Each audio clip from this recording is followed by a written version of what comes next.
Journal sur la télévision nationale. Madame, Messieurs, bonjour.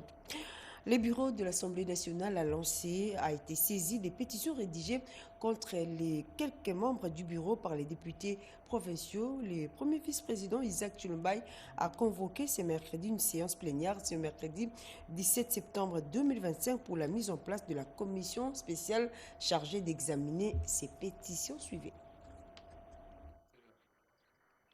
Initiée il y a quelques jours par les députés nationaux Crispin Bindoulé, la pétition visant 5 membres du bureau a été déposée le lundi 15 septembre 2025 auprès du secrétaire général de l'Assemblée nationale, Jean Gouvoulou Koji, notifié par un huissier de justice quelques heures après l'ouverture solennelle de la session budgétaire. Le mardi 16 septembre, le président de l'Assemblée nationale, Vital Kamerhe, accompagné des membres du bureau, a reçu des mains du secrétaire général la copie de cette pétition. Cet acte illustre son attachement au respect des principes prescrits par les règlements intérieurs, décontractés et sereins.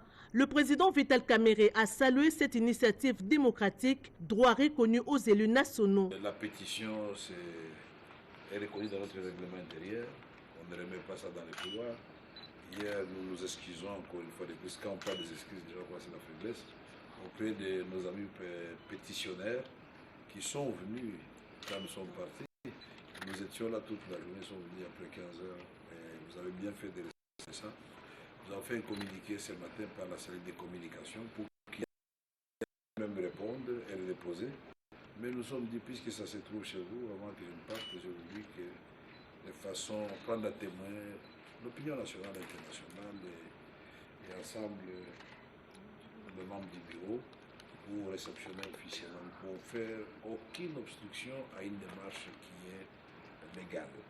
En toute urgence, le speaker de la Chambre basse du Parlement a réuni les bureaux afin de prendre les dispositions nécessaires pour se conformer aux prescrits du règlement intérieur. L'Assemblée nationale convoquera mercredi 17 septembre 2025 une plénière destinée à mettre en place la commission spéciale et temporaire chargée d'examiner cette pétition. Conformément aux dispositions de l'article 31 du règlement intérieur, cette commission sera composée d'un délégué par groupe parlementaire ainsi que d'un représentant des non-inscrits. Le premier vice-président Jean-Claude Tshilombaye a été instruit de convoquer cette plénière.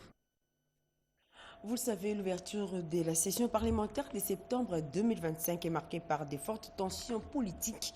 Ces pétitions qui visent la destitution de certains membres du bureau de l'Assemblée nationale défraient d'ailleurs la chronique. Revenons sur les priorités de la dite session qui va se pencher sur le vote du budget 2026, aussi bien la situation sécuritaire dans l'Est de la République démocratique du Congo. Nous devons être derrière le chef de l'État, l'accompagner, le soutenir dans nos prières, dans toutes nos actions, pour que les démarches qu'il est en train d'entreprendre, pour que le Congo reprenne entièrement ses territoires occupés par les ennemis. C'est ça notre souci. Et aussi que le gouvernement fasse son travail. Ici, nous votons les budgets. Que le budget reflète vraiment la réalité que nous trouvons, que nous faisons dans les budgets. Nous, on fait notre travail. Il faut que le gouvernement puisse regarder un peu pour arranger la vie, le quotidien de nos populations. Puis de nous approprier le projet du budget pour que nous puissions faire en sorte que ces budgets répondent aux préoccupations des Congolais. Ça, c'est un premier élément. Et un deuxième, c'est que le président a été très clair dans son discours parce qu'il y a une démarche parlementaire qui est en cours, celle de la pétition, qui vise certains membres du bureau. Le président de l'Assemblée nationale a pris soin de nous recevoir par caucus. Des expressions très claires ont été fournies. Et je pense que le discours du président, comme un responsable politique du pays, et surtout avec son humilité, peut désormais apaiser les esprits. S'agissant de la province du Mai-Ndombe, l'accent sera mis sur la construction de la RN17. Parce que nous déplorons chaque fois des cas de naufrage. Pas plus tard qu'il y a 3-4 jours, vous avez suivi aussi au niveau de l'Équateur, il y a eu des embarcations qui ont fait naufrage. Il y a eu des pertes en vies humaines de l'ordre de une centaine de personnes. Autre actualité, la voirie de la ville de Kinshasa subit des coups de pioche pour les travaux de réhabilitation et de modernisation. Lors de sa visite d'inspection dans différents chantiers, le directeur général du BCECO a donné des instructions aux ingénieurs d'accélérer les travaux. La ville-province Kinshasa, la capitale de la République démocratique du Congo, est devenue un chantier. Les grandes artères de la ville sont pour la plupart en pleine réhabilitation, voire la modernisation.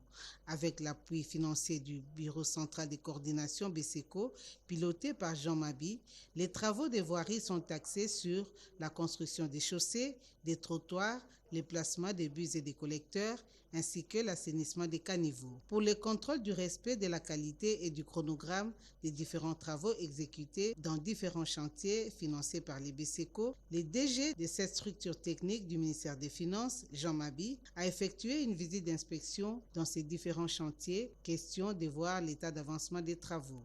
Il s'est rendu tour à tour sur l'avenue Kimbondo, où les travaux exécutés par l'entreprise Malta Forest se font au ralenti. Après ce constat, il a instruit les ingénieurs et la main-d'œuvre d'accélérer les travaux. Il promet d'ouvrir la route à partir vers fin novembre. Donc ça va partir déjà du rond-point Moula jusqu'à la prison Makala. En ce moment-là, nous aurons aussi des routes de déviation. Mais c'est que nous sollicitons aussi que les collègues qui s'occupent de la route d'avenue Kimbondo puissent aussi accélérer pour aussi permettre à ce que ceux qui viennent d'Inga passent par Kimbondo et sont ressortis sur le 24 novembre. À Lingwala et à la commune de Kinshasa, où il a visité les avenues Kalembelembe, Itaga, Kassavubu jusqu'au boulevard du 30 juin, il s'est dit très satisfait dans la mise en œuvre des travaux.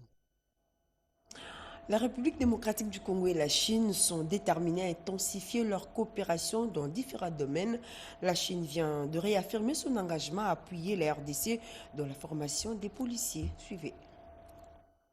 En mission officielle en République populaire de la Chine, le vice-premier ministre, ministre de l'Intérieur et Sécurité, Maître Jacquemain Chabani, a eu ce mardi 16 septembre 2025 sur place à Pékin une réunion bilatérale liée au renforcement de la coopération en matière de sécurité publique entre les deux pays avec son collègue chinois, conseiller d'État et ministre de la Sécurité publique, Wang Jianwang. Les deux personnalités ont eu au cours de ces discussions abordé essentiellement la question sur la signature dans les prochains jours d'un protocole d'accord qui ouvrira la voie à une collaboration plus directe et durable au service de la sécurité et la stabilité, aussi bien pour la Chine que pour la République démocratique du Congo. Cette rencontre stratégique a en outre permis au patron de la sécurité, Maître Jacquemain Chabani, de revenir sur les différentes réalisations de la Chine en République démocratique du Congo dans le renforcement des capacités opérationnelles de la police nationale congolaise et des services de sécurité au travers de la formation dans les domaines spécialisés de la sécurité publique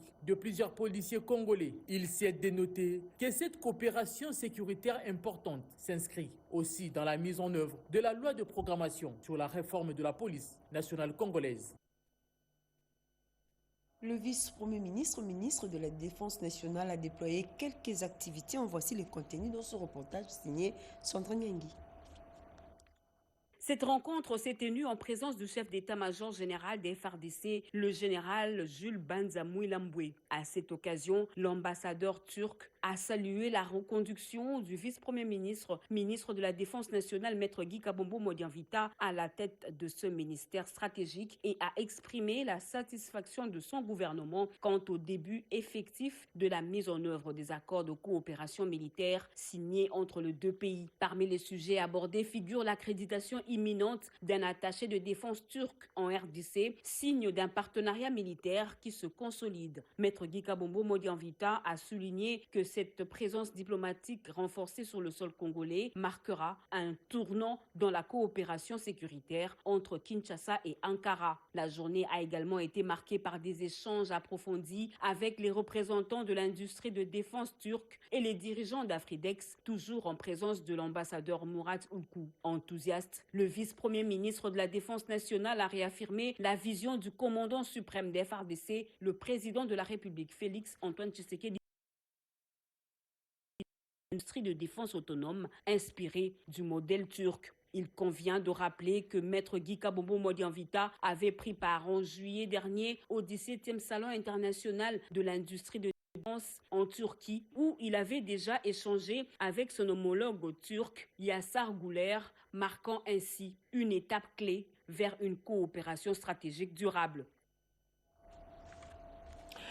Gouvernance économique et amélioration du climat des affaires, une thématique au cœur des échanges entre les vice-premiers ministres, ministre de l'économie nationale Daniel Mukoko Samba et les entrepreneurs du secteur privé. Toutes les questions qui entravent le développement économique de la République démocratique du Congo ont été passées au peigne fin, nous rapporte Gondé Panda. La problématique de l'encadrement des prix et contrôle économique, la contrebande liée à la porosité des frontières, la problématique de la taxe d'agrément des prestataires de services dans le secteur des hydrocarbures, l'impact des zones économiques spéciales ZES sur l'industrie locale, la protection de l'exclusivité du petit commerce aux nationaux, qui est l'épineuse problématique profondément débattue au cours de cette réunion. Toutes ces questions qui fâchent et bloquent le développement économique de la RDC ont été abordées sans tabou autour du grand thème sur la gouvernance économique et l'amélioration du climat des affaires. Devant les opérateurs économiques et entrepreneurs privés, Daniel Mukoko Samba a reconnu que le plus grand défi à remonter dans l'économie congolaise, c'est la diversification et le gouvernement s'y attelle pour limiter les exportations des matières premières à l'état brut en s'appuyant sur les productions locales pour stopper la dépendance des importations des produits de première nécessité. Au sujet du petit commerce réservé aux Congolais, Daniel Mukoko Samba a décidé. Le moratoire qui arrive à terme au mois de novembre, nous avons décidé au niveau du gouvernement de ne pas le prolonger,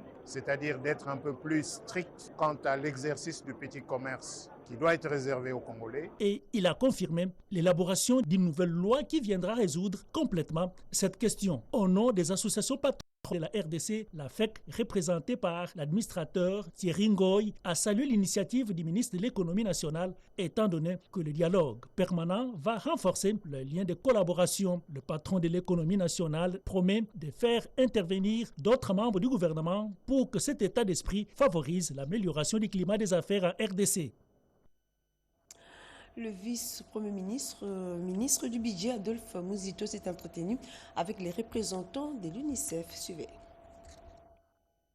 Au sorti de cette rencontre, le représentant de l'UNICEF en RDC, John Agbor, s'est dit rassuré par l'engagement du gouvernement congolais. Il a rappelé que près de la moitié de la population congolaise est composée d'enfants et que leur prise en compte est indispensable pour le développement du pays. Adolphe Muzito, vice-premier ministre en charge du budget, a réaffirmé la volonté du président Félix Tshisekedi ainsi que la de la première ministre Judith Suminwa à faire de la cause des enfants une priorité nationale. Il a notamment cité l'allocation significative dédiée à la gratuité de l'enseignement de base comme preuve concrète de cet engagement.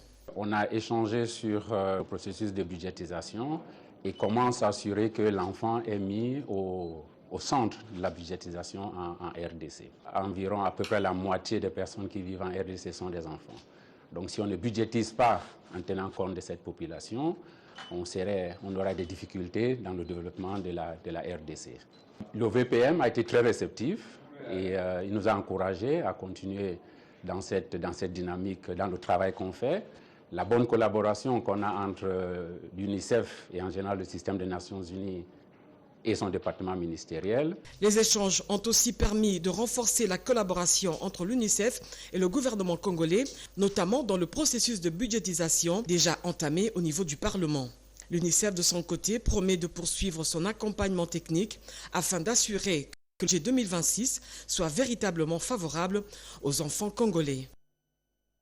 Le ministre d'État, ministre du Plan et de la Coordination de l'aide au développement, Guilain Nyembo, a présenté hier, mardi 16 septembre, au vice-premier ministre, ministre des Transports et Voies des Communications, Jean-Pierre Bemba, et la ministre du Portefeuille, Julie Chikou, les tableaux numériques de suivi et évaluation des réformes du climat des affaires. Les détails avec Yvette Makoutima.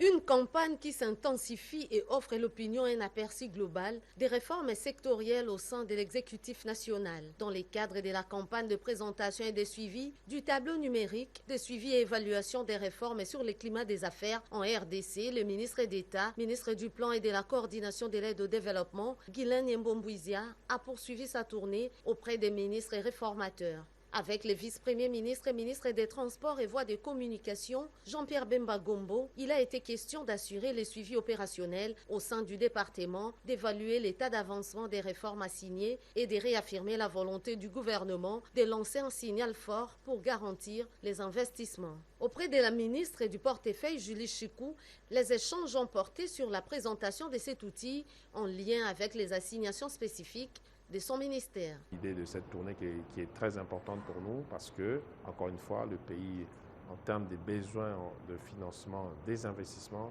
est énorme et nous avons besoin que le secteur privé soit rassuré de notre engagement, de notre détermination à faire en sorte que le climat des affaires soit réellement amélioré dans notre pays pour les attirer et leur permettre d'investir grandement dans les grandes infrastructures que nous avons à mettre en œuvre dans notre pays.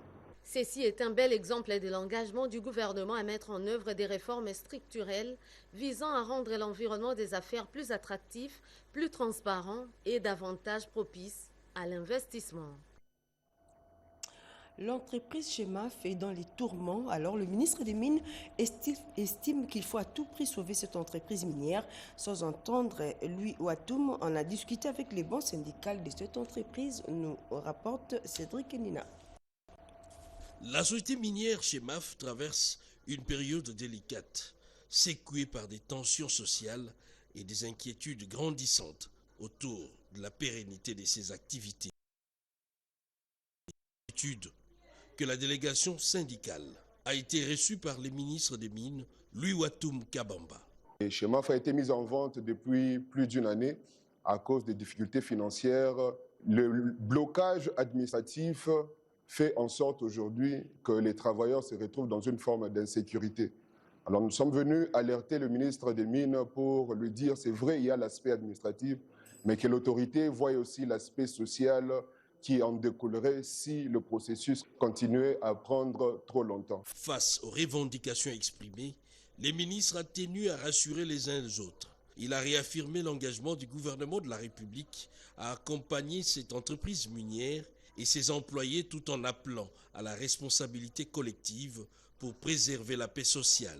Le ministre a plutôt été positif par rapport à notre requête et nous a rassuré que le gouvernement met tout en jeu afin que la situation soit décantée. Cette rencontre illustre parfaitement la volonté affichée du gouvernement de la République de rester à l'écoute des travailleurs et d'encourager un dialogue social constructif entre entreprises et ses partenaires sociaux, afin d'assurer un avenir durable à la filière minière congolaise. La date du 16 septembre est consacrée à la journée mondiale de la couche d'ozone. À cette occasion, la ministre de l'Environnement, Développement durable et Nouvelle économie du climat, Marie Nyangwe, a adressé un message. En voici l'extrait. Chaque 16 septembre, la communauté internationale se rassemble pour célébrer la journée mondiale de la protection de la couche d'ozone. Aujourd'hui, la République démocratique du Congo se rejoint à la communauté internationale pour célébrer la journée. Cette journée n'est pas seulement symbolique, elle nous rappelle que la couche d'ozone, fine enveloppe gazeuse, située entre 15 et 50 km au-dessus de nos têtes, est notre bouclier naturel contre les rayons ultraviolets nocifs du soleil. Sans elle, notre santé, nos écosystèmes et notre agriculture seraient gravement menacés.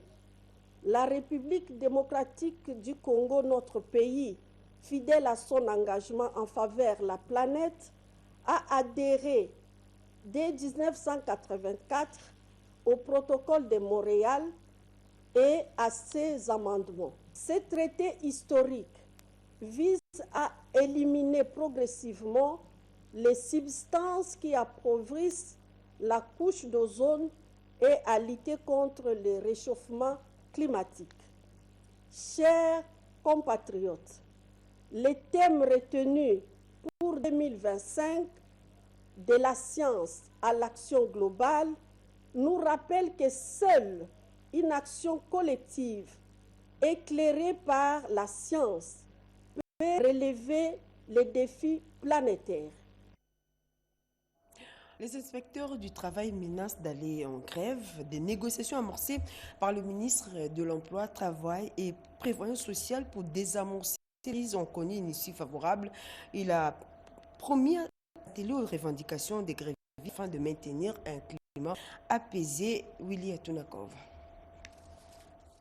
Le ministre de l'Emploi et Travail, Ferdinand Massamba Massamba, qui tient à la paix sociale, au dialogue social et à la promotion d'un travail décent en RDC, vient de désamorcer la grève par une marche pacifique, suivie d'un sit-in devant la primature et le ministère du Budget et des Finances, annoncé par les nouveaux inspecteurs et contrôleurs du travail, recrutés sur base d'un concours en 2023, prévu pour ce mercredi 17 septembre 2025. Ces derniers revendiquent l'amélioration de leurs conditions de travail.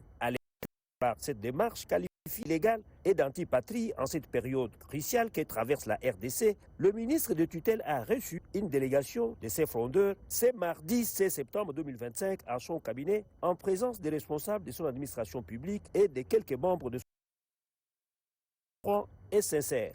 Un geste fort qui témoigne de la volonté du président de la République de garantir la stabilité sociale et le respect des droits des travailleurs. Nous avons prévu de faire une marche pacifique demain mercredi. Entendre l'autorité, nous avons trouvé que ce n'est pas important de le faire. Nous avons compris que c'est vraiment un homme de dialogue social. Il a jeté son regard sur toutes nos difficultés à l'inspection du travail. Je suis en train de lancer un message à tous les collègues d'être patients et attendre la suite de tout ce que le ministre nous a promis aujourd'hui. Le patron de l'emploi et travail en RDC a promis de porter leurs préoccupations au Conseil des ministres pour envisager des solutions idoines et durables à ces dossiers. La caravane du service national s'est déployée dans 2 écoles conventionnées kimbanguistes de la capitale.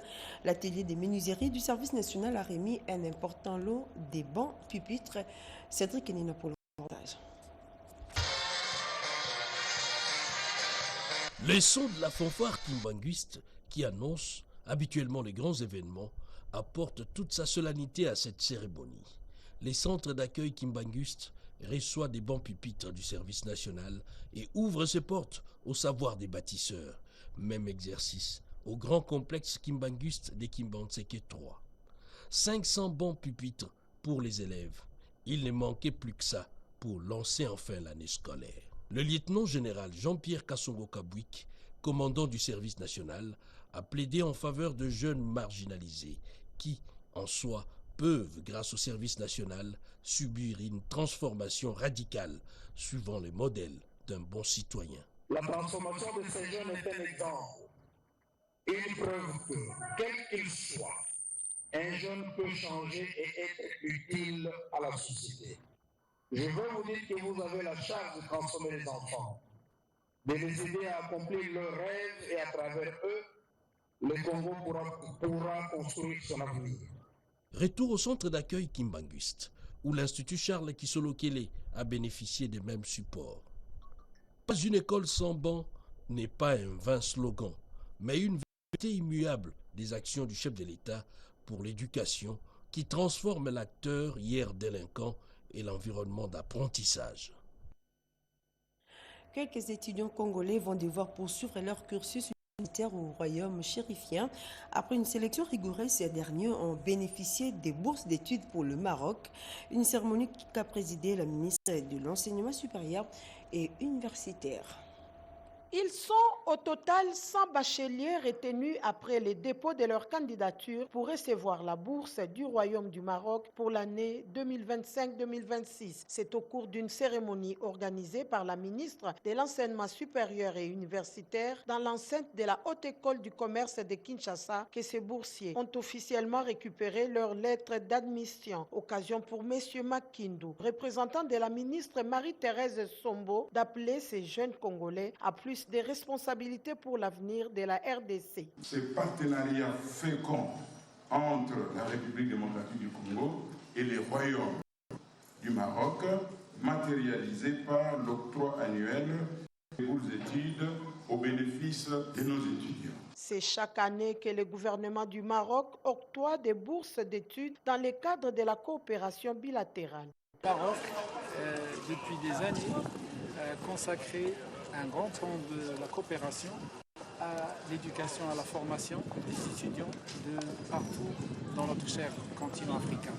Pour le directeur général de la Haute École du commerce de Kinshasa et les représentants du secrétaire général à l'enseignement supérieur, cette bourse n'est pas un privilège, mais un appel au courage et à l'excellence. Prononçant les mots de remerciement au nom de tous les boursiers, Kabouya Wingi a remercié le gouvernement marocain et celui de la RDC pour leur engagement dans l'encadrement de la jeunesse. Et enfin, la mise en place des politiques éducationnelles sur la gratuité de l'enseignement des bases est bien effective dans la ville-province de Kinshasa. Bon nombre d'enfants bénéficient de cette grâce du chef de l'État, Félix-Antoine Tshisekedi Tshilombo. Cette initiative qui réduit la déscolarisation des enfants est saluée par les parents d'élèves et les enseignants. Reportage Anastasie Dumbo. Près de 2 millions d'enfants ont retrouvé le chemin de l'école grâce à la vision managériale du président de la République Félix-Antoine Tshisekedi Tshilombo, celle de la gratuité de l'enseignement des bases. À Kinshasa, les parents d'élèves ainsi que les enseignants saluent cette initiative qui réduit sensiblement la déscolarisation des enfants faute de moyens d'accès à une bonne éducation scolaire. La gratuité existe. Les enfants étudient gratuitement. On ne demande rien. Tout est doté par l'État. Comme nous sommes au début de l'année scolaire, pour le moment, nous avons l'effectif de 103 élèves. Par rapport aux manœuvres des enfants, ils viennent souvent, aujourd'hui ils viennent, demain, nous sommes d'abord ensemble et nous enseignons, les 3 enseignants, nous enseignons les enfants ici. On est en train de faire étudier les enfants gratuitement et il y a des fois, nous donnons les cahiers, les crayons, parce qu'il y a des enfants qui viennent sans cahier, sans crayon. Ceux qui doutent encore avec la promesse du chef de l'État que la gratuité n'existe pas, nous vous disons qu'il y a la gratuité. L'initiative du président de la République a été fort saluée par les parents et responsables des écoles publiques. Et pour pallier à certaines difficultés, il sollicite l'accompagnement du gouvernement de la République pour améliorer davantage les conditions d'études. Nous avons aussi des difficultés, besoin de bancs, le crépissage, de peinture, l'arrangement sur du tableau, ça nous fait défaut, le vitre de fenêtre.